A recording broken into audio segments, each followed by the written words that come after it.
toujours dans les données de base dans le menu liste. Alors, ici, en fait, il y a vraiment une procédure. C'est donc, avant de créer les articles, je vous conseille de créer les fournisseurs. Puisque, en fait, quand on créera les articles, il demandera chez quel fournisseur vous vous donc fournissez. Alors, c'est pour ça qu'il vaut mieux commencer par les fournisseurs. Et même avant donc de commencer par les fournisseurs, on va créer ici dans les autres listes, on en avait déjà parlé, les familles fournisseurs. Donc c'est pour ça que c'est vraiment intéressant d'y réfléchir avant. Donc là, par exemple, en fonction de votre activité, alors moi là je vais mettre grossiste par exemple. Voilà.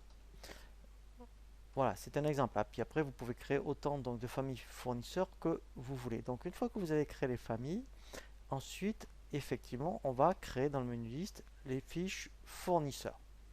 Donc ici, je fais créer. Voilà. Donc là, je vais mettre, admettons, si je suis un revendeur informatique, par exemple, eh bien, pourquoi pas, tiens, je vais mettre ciel. Voilà. Ensuite, eh bien, vous voyez ici, je vais chercher la famille. Donc là, c'est vrai que je vais mettre revendeur logiciel, par exemple, revendeur ciel.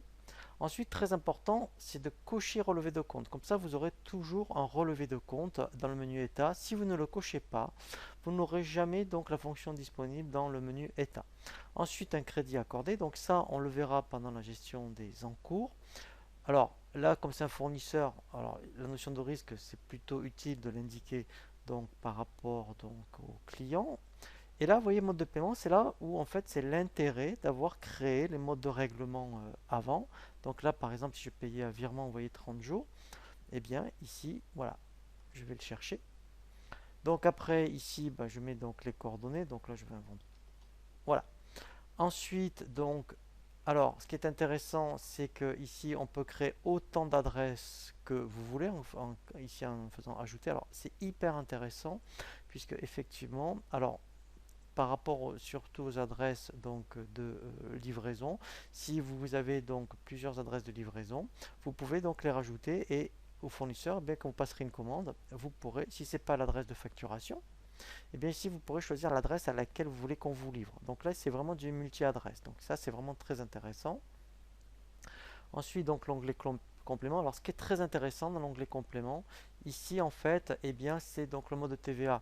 Donc si c'est local, c'est donc tout ce qui est national.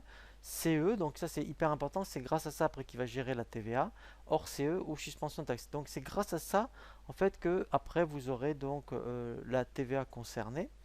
Ensuite, donc, alors voilà, donc le compte comptable. Donc là, après, ben, on verra justement si vous voulez de l'alphanumérique ici. Vous voyez, si j'avais mis ciel par exemple, voilà, vous voyez, 400 ciel. Donc, en fonction de votre codification, c'est en fonction du code. Donc, moi, je vous conseille de mettre de l'alpha.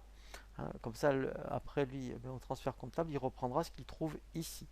Donc, l'analytique, on le verra en détail. Ensuite, voilà, donc des multidépôts. Alors ça, c'est plutôt intéressant au niveau de la fiche article. Et voilà, vous voyez, c'est ici. Après, donc là, pour ce fournisseur, par exemple, comme c'est l'achat de logiciels, par exemple, ça sera donc au débit. Et on verra justement la gestion des affaires donc un peu plus tard. Donc ça, c'était pour l'onglet complément. L'onglet contact. Donc là, vous pouvez ajouter autant de contacts que vous voulez. Donc ça aussi, c'est très intéressant vraiment pour tout ce qui est gestion donc, de contacts. Ensuite, la banque. Donc là, pareil, et bien effectivement, donc là, si vous rentrez les coordonnées bancaires donc du fournisseur, ben, on verra après comment générer des fichiers de virement.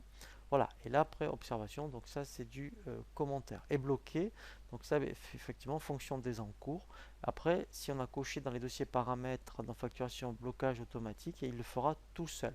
Et si c'est un fournisseur éventuellement avec qui vous ne travaillez plus, au lieu de le supprimer, parce qu'on ne sait jamais ce qui peut arriver plus tard, vous pouvez faire bloquer, comme ça vous ne pourrez plus passer de commande. Voilà, et après effectivement, donc on va voir après tous les boutons d'action qu'il est possible de faire. Donc depuis la fiche fournisseur, vous voyez que ici on peut créer depuis donc une fiche fournisseur, une commande, bonne réception, une facture. On peut faire les règlements et là directement on peut consulter les statistiques, les objectifs et tout ce qui est historique donc de commande, c'est-à-dire de pièces, donc soit de devis, commande ou bande de réception ou facture, et l'historique des règlements. Voilà, et là je fais OK pour terminer.